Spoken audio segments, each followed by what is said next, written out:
Tu vois, les démons vont faire encore les débats avec toi. Là, qui est villageois dans la sabbat. Mais c'est toi qui es villageois, monsieur. Je ne suis pas villageois, moi. C'est toi qui es un grand villageois. Ah bah merci. Mokeba, il parle, moi je vais parler.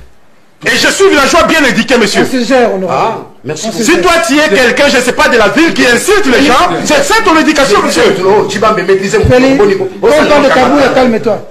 Félix, quand on parle de Kabouya, calme-toi. Tu t'es intimidé, toi. Il a fait des bonnes études. Il a fait l'ISC. Mais certains disent qu'il a fait l'ISC ce soir. Parce qu'à ce moment-là, il vendait du carburant. Il a ma classe, il y a Longina. Je comprends, j'accepte. Il a fait du marketing. Il vendait du carburant. Il faut expliquer à la population, c'était quel genre de vendeur de carburant? Nous devons avoir des nerfs solides. Quand j'entends mon ami dire Patrick Mouyaya a fait des études plus que toi. Non, là c'est du mauvais français. On dirait Patrick Mouyaya a fait des études mieux que vous. C'est pourquoi je vous ai épais. Je vous ai entendu si les plans de la communication, non, si les plans communicationnels. C'est ça la rigueur linguistique. C'est très dangereux. Je reviens et puis je me résume. Je l'ai dit tantôt au début, nous sommes en face, n'est-ce pas, du psychodrame politique. C'est du théâtre. Le psychodrame qui a été défini par Emmanuel Tshibambe. C'est du théâtre, c'est une mise en scène, Tshisekedi Kamere, au lendemain, n'est-ce pas, des accords de Genève. Mais c'est ici. Donc, je reviens. Mais je donne des pistes de solutions. Je dis, pour qu'il y ait la solution, l'ami, j'entends l'ami, j'ai même qui, nous sommes un peuple qui vit en paix. Mais c'est dangereux. Est-ce que nous sommes en paix? L'Est est déchiré, l'Ouest est déchiré. Mais voilà, un cadre de l'IDPS qui dit, nous sommes un peuple qui vit en paix. Je ne comprends pas ce qu'il veut dire par là. Donc, il est dans la spéculation. Quand vous lisez Habermas, dans l'agir communicationnel, vous qui êtes un jeune journaliste, Habermas dit ceci.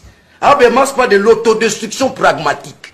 Les sujets se détruisent, ce que vous faites là, par ses propres arguments. Tu te détruis. Voilà les vrais problèmes, mon ami. Vous, jeunes journalistes, il faut avoir la notion, n'est-ce pas, de l'éditorial. C'est là le point de vue du journaliste. Il aimait son point de vue, l'éditorial. Je ne suis pas dans ces débats-là professionnels. C'est un métier où nous avons démontré de quoi nous étions capables. Mais je me résume en un mot. Pour ceux qui nous suivent et comprennent, le vrai problème du Congo, c'est quoi? Le problème du Congo, c'est le départ de Félix et son emprisonnement pour haute trahison. Oh. Ah oui. Le départ de Félix et son emprisonnement pour haute trahison. Félix m'a posé la question. Il a violé quel article de la Constitution? Il a violé... Ah, vous me rappelez. Quand Félix me pose la question, il a violé quel article de la Constitution? Il a violé toute la Constitution.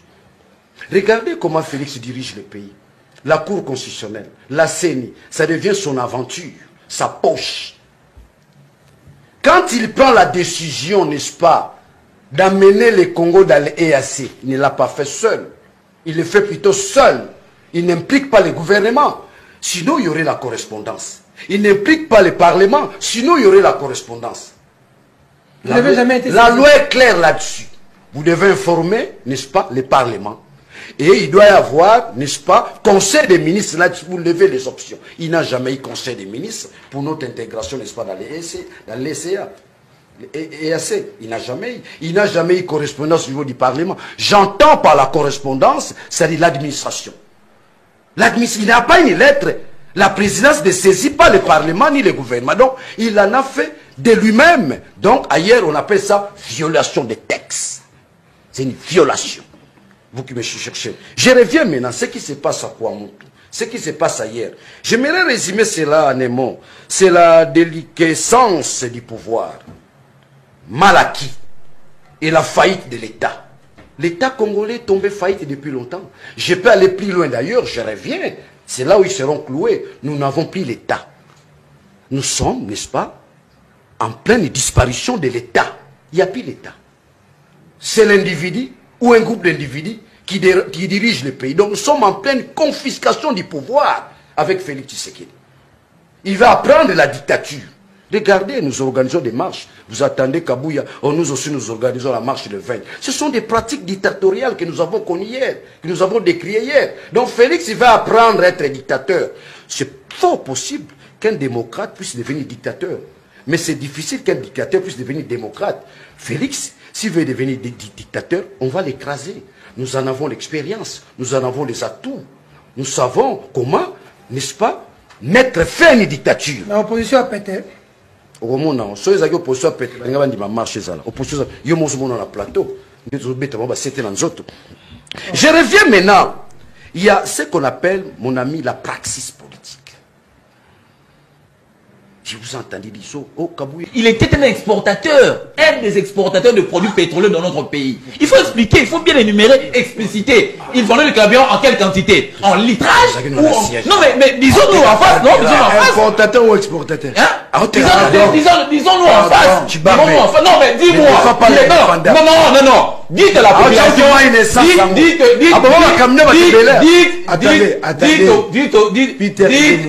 Dites à la population, il était vendeur de quel carburant? Il vendait en litre ou comment? Il faut expliquer. Pardon. Dites-le. Attendez. Moi, je veux comprendre. Il n'a jamais vendu du carburant, monsieur. Il était importateur du carburant. Il était importateur du carburant. Oui. Il y en a cloué Moutoum Keba, pardon. Il va rester sur la croix. J'ai dit ceci. Il exportait, Il exportait du carburant. Il était importateur. Et pas n'importe qui. Il y a des maisons ici. Il y a des maisons de importateurs du carburant. Il y a des maisons de transport ici que vous pouvez consulter. Il était un grand importateur du carburant. Renseignez-vous. Excusez-moi, pardon. Mais parce que le langage, vous l'avez trop dans vos langues. Non, il vendait du carburant. Expliquez à la population. Et les nerfs solides, monsieur. C'est mon tour de parler, monsieur. Nerfs solides. Laissez-moi pas m'ébranler. Et Kabouya devient quoi ici? Il devient votre fonds de commerce. Kabouya devient votre fonds de commerce. Kabouya était. Mais il faut dire, expliquez-le. Là, vous n'avez pas d'argument. Je reviens. Vous êtes scellé. Non, je reviens. Vous savez, le vrai problème, Peter, c'est quoi? Quand Moukeba est dit qu'il y a un problème d'intelligence, vous le constatez même dans ce plateau. Ne criez pas. Je vous ai dit au départ, ayez les nerfs solides. Quand on parle de Kabouya, comme si je te pique quelque chose. Il suffit seulement que je parle de Kabouya, tu te sens piquer de quelque chose. Mais il n'est pas ton ami. Il finira par... Il n'est pas ton ami. Et tu ne viens pas faire les bilans ici de Kabouya ni le débat de Kabouya ici. Tu ne viens pas faire les débats de Kabouya ici. Kabouya c'est un secrétaire général d'un grand parti politique au pouvoir. Kabouya c'est un vice-président des partis socialistes à l'international. Et donc tu lui dois du respect de la considération, monsieur. Partout où tu parles dans tes médias, les fonds de commerce dans ta bouche, c'est Kabouya. Donc sans Kabouya, tu ne dois pas vivre politiquement. Bon, laissez-moi continuer ma réflexion. Donc sans Kabouya, tu ne dois pas vivre politiquement. Merci beaucoup. Alors, si vous vous déversez dans la considération personnelle, nous y serons. Je peux continuer ma réflexion. Continuons, mais évitons la considération personnelle. Nous sommes dans le débat. Je voulais corriger. Vous êtes des jeunes gens qui êtes venus il n'y a pas longtemps à l'IDPS. Vous me saisissez. Donc quand tu dis Kabouya n'est pas ton ami, et j'avais du poids plus que lui au sein du parti. Tu n'as jamais eu du poids plus que Kabouya, monsieur. Kabouya a eu du pouvoir au sein de l'IDPS. Kabouya a occupé quel poste à l'UDPS? Kabouya a une histoire au sein de l'IDPS. Tu occupais quel poste à l'UDPS? Et tu étais qui à l'IDPS? Tu te réclames de l'IDPS. Kabouya a franchi toutes les étapes à l'UDPS, devenant aujourd'hui secrétaire général. Vous aviez quel poste à l'UDPS? Je suis convaincu que cette émission va vous nommer. Laissez-moi. Non, mais on n'a pas droit, on n'a pas besoin d'être nommé, monsieur. Nous parlons république. Je suis au niveau. Les petits esprits parlent des individus. Nous parlons république. Les petits esprits parlent des individus. Nous parlons république, monsieur. J'aimerais emboîter les pas à Moukeba lorsqu'il parle de l'absence de l'intelligence. Cette absence est beaucoup plus remarquée, ce que le professeur Tasso Kimanze l'appelle les enjeux et les jeux. Comment vous pouvez laisser quelqu'un au sommet de l'État sans qu'il y ait la maîtrise des enjeux et les jeux? Ils n'en ont pas. S'ils avaient les enjeux et les jeux, on ne serait pas au niveau du tâtonnement. Vous dites, ma communauté a des problèmes, la solution serait, n'est-ce pas, à l'est du pays avec la communauté régionale de l'ESC. Au lendemain, vous dites, non, je me suis trompé, c'est la SADC. C'est du tâtonnement, ce sont des insuffisances graves, c'est un manque de vision pour sauver ces pays. Donc, aujourd'hui, nous devons reconnaître la souveraineté du pays et pose problème parce que celui qui est au sommet de l'État ne maîtrise ni les enjeux ni les jeux. s'il faut paraphraser les Pour professeurs. finir, la situation sécuritaire ici dans l'Ouest, vous dites? La situation sécuritaire, mon frère, comme je l'ai dit tantôt, tout se résume en un mot. C'est un psychodrame politique. C'est un deal. C'est un deal. Kamere, Tshisekedi et, n'est-ce pas, les autorités de l'EAC. C'est là où naît la haute trahison. Il n'y a pas une main noire.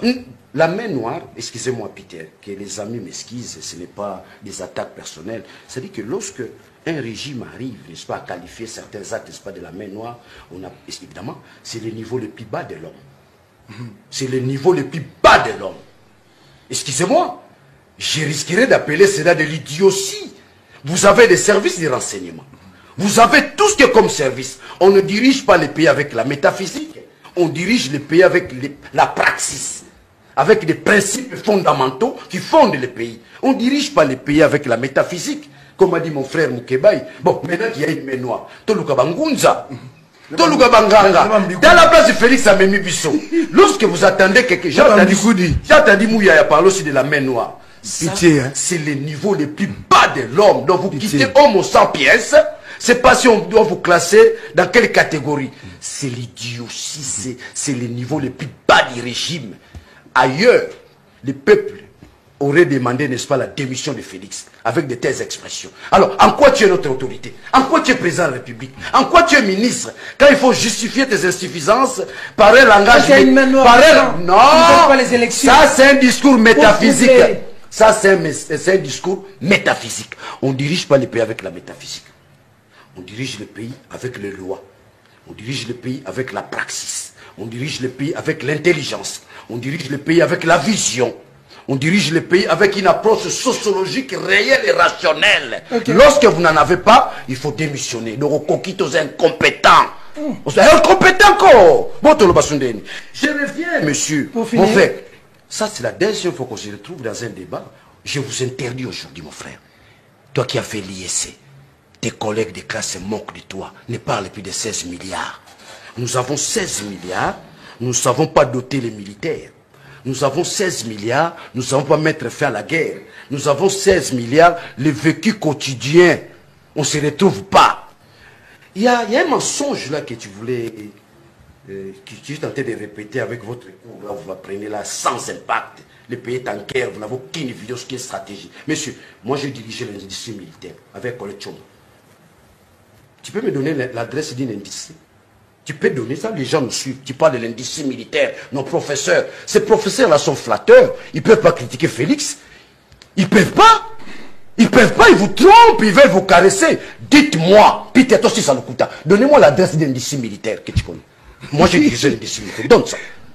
Donnez-moi ça. Je te cloue maintenant. Donnez-moi l'adresse de l'industrie militaire opérationnelle dans ce pays. Donnez-moi ça. Tu t'agites, monsieur, sois calme. Non, non. Tu t'agites. Bon, voilà, je suis calme. Monsieur, tu peux me donner l'adresse d'une industrie militaire? Voilà. Tu peux me donner l'adresse d'une industrie militaire? Je suis trop sérieux. Tu peux me donner l'adresse d'une industrie militaire? dans les théâtres, monsieur. Voilà, merci. Je crois ceux qui nous... Non, je vais citer. Ceux qui nous suivent, c'est compris. Et j'en doute fort que tu es vraiment de la commission de défense, monsieur. Si tu es en train de débiter les mensonges sur ces plateaux comme ça, en tout cas, tu n'es pas de la défense, de la commission de défense. Sois discipliné. Oui, oui. À chaque fois que toi tu parles. Tu m'as posé la question, je t'ai répondu à la question. Si tu veux me répondre, réponds-moi. Où est l'adresse d'une industrie militaire que tu connais ici au Congo? Donnez-moi l'adresse. Ce sont des questions stratégiques, monsieur. Menteur. Ce sont des questions stratégiques, monsieur. Oh, monsieur, il s'agit de la sécurité. Monsieur. Voilà. Monsieur, il ne faut pas que ton Je suis un auditeur, monsieur. Je ne peux pas te donner une adresse ici. Il s'agit de la sécurité, monsieur. Là, tu es cloué. Voilà. Je reviens maintenant. C'est toi qui es cloué. Ok, ben, attends. Je reviens maintenant. Lorsque vous dites que tu doutes fort que je sois de la commission défense et sécurité, c'est un problème du langage, c'est la carence argumentaire. C'est normal que tu utilises n'importe quoi, le langage. Mais moi, je vous dis, j'ai commencé d'abord à te clouer. Les 16 milliards, mais c'est toi qui as fait l'IEC, ne fait plus allusion à ça dans les débats. C'est une prévision budgétaire. Ce n'est pas Tibambe qui va me contredire. Il a fait même allusion sur cela. Ça prouve... Ça a été voté, oui ou non? Monsieur l'autorité budgétaire, ça a été voté, oui ou non? Tolérance. Mais c'est un député qui parle de ça. Mais est-ce que je peux parler, monsieur? Est-ce qu'un député... aujourd'hui Non, monsieur. Est-ce que tu refuses qu'il n'y a pas eu vote d'un budget de 16 milliards? Tolérance. Un député qui refuse. Tolérance. Tu n'étais pas à la plénière, alors? Monsieur, heureusement, tu as fait l'ISC. Regarde, il y a ce qu'on appelle la mobilisation des recettes. Monsieur, est-ce que les 16 milliards ont été votés, oui ou non? Tolérance. Moi, dans ma belle,